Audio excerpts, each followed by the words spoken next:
Hey, what is up, everybody? It's your girl, Denise, and I wanted to do this video. I'm so excited to talk about Natalya's brand new book, The Last Hart Beating, From Dungeon to WWE. So yesterday, I just sat down and ended up running through this book within a couple of hours because it is so good. Now, I'm not just saying this because I really like Natalya as a person and she's super kind, but I'm saying it as a person who genuinely enjoys books and also enjoys reading wrestling stories. Some of my favorite books in wrestling, of course, include Chris Jericho's work, Kurt Angle's work. I recently read Becky Lynch's book, and now Natalya's. And here in this video, I'm going to kind of break down some of the things that she talked about, but also not give too many spoilers for those of you who are planning on reading the book and enjoying it. However, I might give a few just to discuss my actual favorite parts of the book. But first and foremost, why I thought it was good overall. One, it was a super easy read. She got to the point on every single subject that she was touching on. She got to the point, she delivered. It started off fast-paced and it just stayed fast-paced the entire time. I was literally eating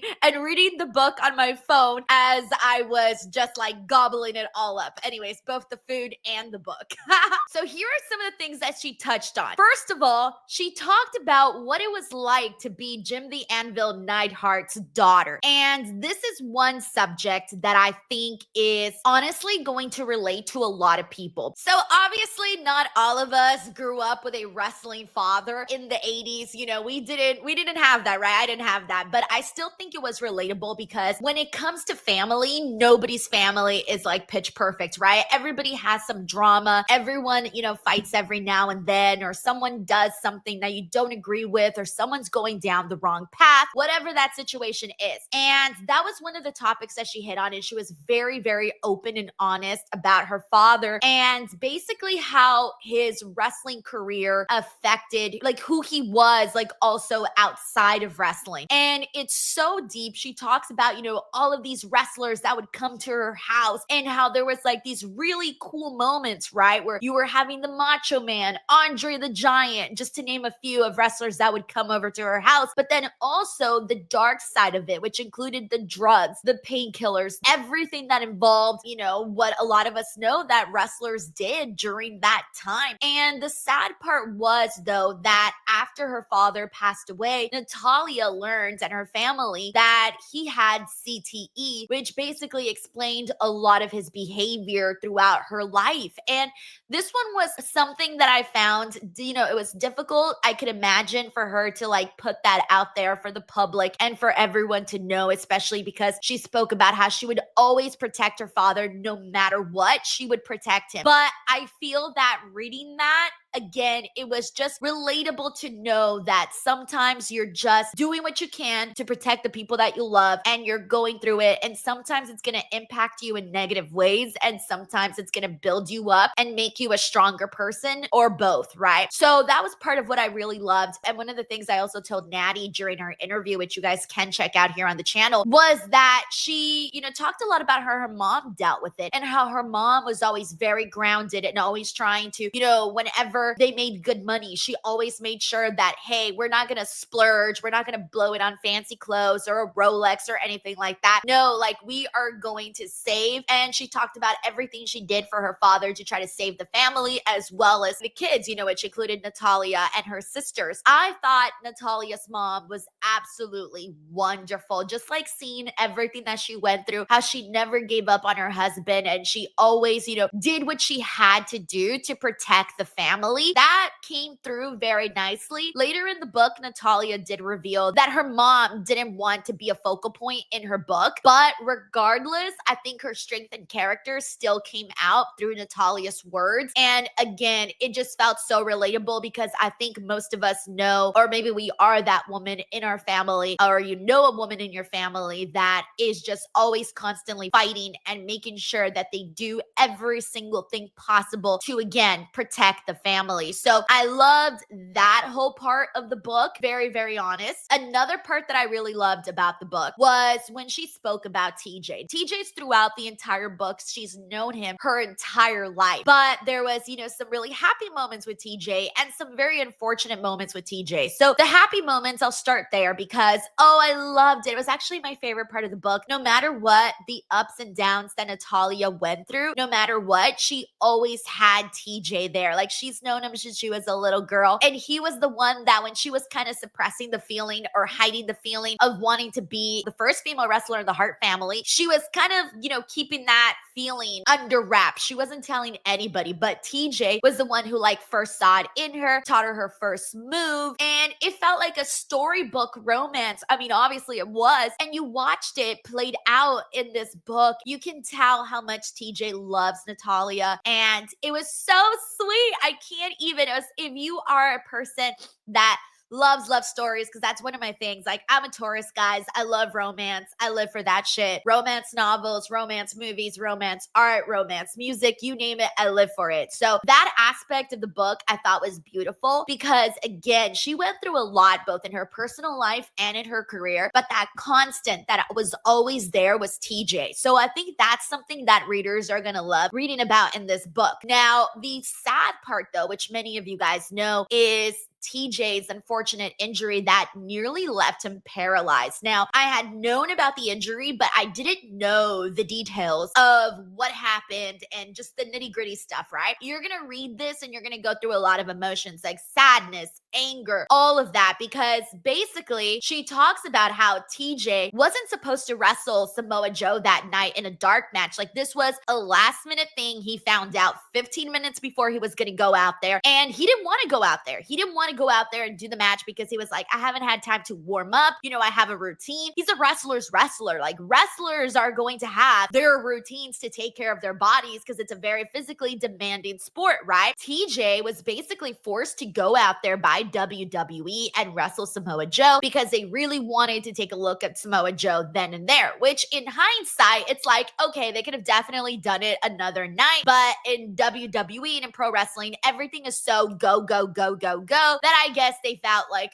we got to do it right now. Reading that part about how he was basically forced to go out there, and you already know he's going to get injured when you're reading the book, I was mad. I was thinking, oh my God, had they just given him enough warning so that he could have properly warmed up, if they would have, maybe waited till the next time to do this match, then this wouldn't have happened, right? And I guess it's this, when anything in life happens that is bad, we're all like, could have, would have, should have, right? Different things that could have happened. But you did feel that frustration in that part of the book, which was seeing what led to the injury. And then Natalya recounts what she saw, what TJ told her, and it was terrifying. The scariest part too was that they drove to the hospital and TJ's neck was on fire. When they got there, they basically told them what had happened, and they basically said it was so bad that they drove there that he could have literally one wrong move and he would have been completely paralyzed. They were surprised that he wasn't paralyzed. It was such a emotional thing to read because that is the love of her life. TJ is the love of her life. And oh my God, I was reading that and I was just thinking to myself, oh God, no. It was so terrifying. And thankfully, TJ's okay now. That was the end of his wrestling career, which is still heartbreaking within itself. When someone's dream dies, you don't want to ever see that for someone you love. Or you don't want to see that for anybody, of course. But it was just an emotional roller coaster. And she really did go into the details of even the aftermath too, which included the fact that it took Vince McMahon, I think they said it was 18 months for him to even text TJ and apologize for how everything went down. And the only reason that ended up even happening was because Triple H essentially made that apology happen. So it was just a lot, and that was a very intense portion of the book, but I do think that it's very, very worth reading. That was the TJ part. Now, I do want to go into another part that I absolutely loved, and it was the women's evolution evolution, right? And this sort of tied into Natty's whole entire journey. So, oh my God, there's a lot in here. In the book, she spoke about the Bella twins, having worked with them and forming the friendship that they did. She talked about so many people, right? So many wrestlers that she got to work with, and she got to help train them and develop them. But throughout like her career, even though she was one of the best wrestlers they had there, she came at the wrong time, because you guys all know that during the Divas era, this is when they were getting 2 5-minute matches, and it was all about going out there and shaking your butt and showing yourself in bra and panties. It wasn't necessarily about serious wrestling. So Natalya also spoke about how they were calling her the dumpy diva, like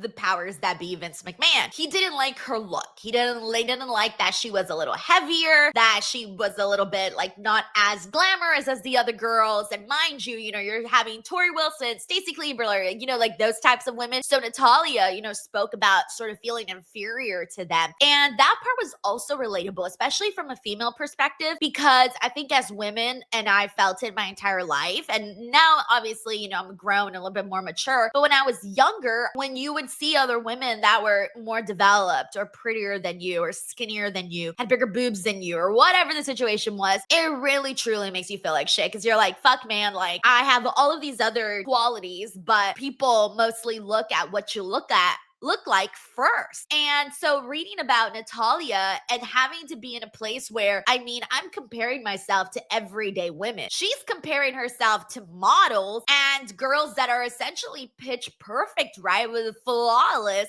human beings. And that can be very, very difficult to do. But throughout the entire book, she talks about how many times she was not the featured person. She was not the go-to person. She was not the person WWE wanted. I didn't know that, like, even WWE and E! News, or E! Entertainment rather, didn't even want her to be in Total Divas. Eventually, she won them over, but the only reason she got that was actually Vince McMahon. Vince McMahon specifically wanted Natalya to be in that. But that was another really big part of this book, was Vince McMahon. And now, granted, Vince McMahon and everything that has come out about him and all of that, right? I wonder what that was like to write about for Natalya too. It's hard to write about someone that you had an experience with. You only have your experiences to talk about, right? You don't have all of the other stuff, that everything else that, Vince McMahon has done to other people, right? She can only write from her perspective and her experience. I thought she did wonderfully at that, because again, Vince McMahon is a very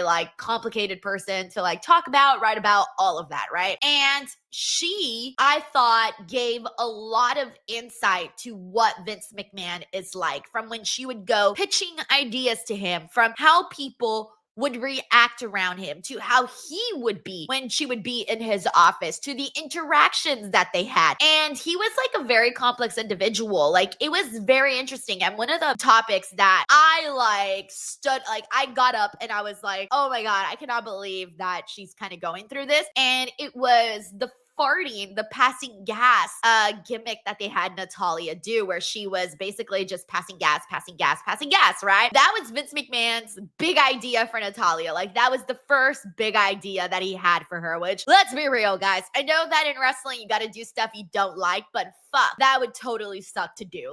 I would be mortified if that was the idea that was basically pitched for me. And I think a lot of people would feel that same way too. But Natalya was obviously it wasn't the first thing she would have picked for herself, but she ran with it. She said, okay, fine, I'm going to do it. This is the first big idea the boss has for me. And she wanted so badly to please Vince McMahon so that she could be at the top, so that she could build her family legacy. Throughout the book, you're going to see how much WWE and pro wrestling means to Natalya and her family legacy.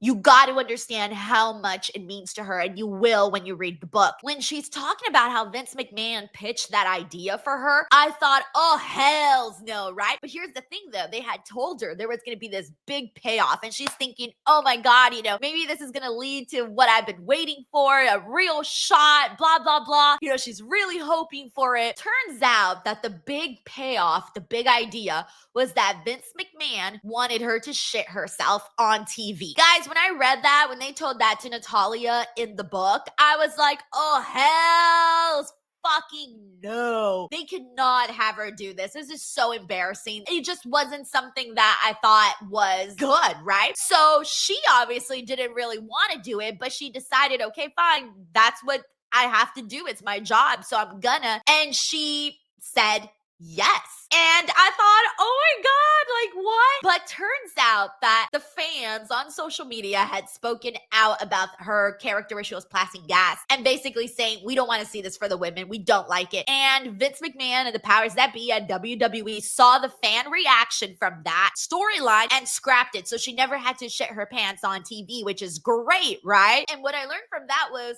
hey, it's good to speak out if something is legitimately awful in WWE. You should speak out on social media because you might actually save somebody from something very mortifying that you don't want to see. That was an interesting part of the book that I found just interesting. And even the quirks that she talks about with Vince McMahon, how like he loves people who dance. He loves toilet humor, which we know. He hates people with gray hair. All sorts of things that she included in the book that really kind of give you an insight look into this complex individual, right? So that was another aspect I found interesting. Oh yeah, when I'm talking about the women's evolution too, I want to talk about her friendships with women because I feel like Natty's a girl's girl. She is very giving, even if that's at the expense of her. Like the way that she helped the Bella twins out. Oh, the way that she helped Charlotte Flair out. The way that she worked with Beth Phoenix. The way that she worked with Eve, with Cherry, with all of these women. She was really giving of herself that it made me think like, damn, man, like a lot of people in situations like that, like I was trying to think about how I would feel in a situation like that. If my job was to only put over other people and never get my moment, I would be mortified. I would be devastated. I would be crying all the time, right? But she found such a beautiful perspective to look at that and being like, okay, if I'm not gonna be that featured girl right now, then at least I can be something by helping those girls get ready. And I feel like that takes a lot of maturity, and you gotta really love this business to be able to put your ego aside and do it for the better of the business. And I think anybody else would have probably like, sunk and floundered, right? But Natalya, because she comes from a wrestling family, I think that was her strength in realizing, okay, the business is bigger than just me. So that was another part that I really enjoyed in the book. Her story with the Great Khali, I thought was very enjoyable. She was the Great Khali's road trip partner for 6 months. Oh, that one was fun. That's a highlight of the book that I think you guys will enjoy too. And I had no idea that she had been the Great Khali's driving partner for 6 months. The Great Khali, like Natalya, the Great Khali could not be more different. So seeing her talking about how much food he ate and what it was like since he was such a attraction for people was so fun to read. But yeah, I guess to summarize the women's evolution part, she really showed what it was like to be in the trenches during this time, as well as seeing the birth of NXT and when women started to finally get an opportunity, all of that. Alrighty guys, so those were some highlights of Natalya's book that I found very interesting. Again, if you want to know what it's like to be the daughter of a wrestler in the 80s, in the 90s in pro wrestling, if you want to know what it's like to be part of the Hart family, to be the first and only woman in the Hart family to go and pursue professional wrestling, what it was like to be in the trenches of the women's division throughout both different types of eras in WWE, all of that and more, with mixed in with it a love story with her and TJ, as well as so many other moments that she experienced in WWE, winning the Divas Championship, winning the SmackDown Championship, and so on. Go check out this book. I have included the links in the description box below. I don't really often do book reviews, so I hope this was a decent book review. I'm not entirely sure what a book review entails, so I just decided to run my mouth and talk about what I thought about the book while I was reading it. So I hope you guys found this enjoyable, and if you want to watch my interview with Natalya, you're more than welcome to check it out as well. But thank you guys all so much. Let me know your thoughts in the book in the description box below, and I'll catch you guys on the next one. Don't forget to subscribe for more daily pro wrestling content. Bye, everyone.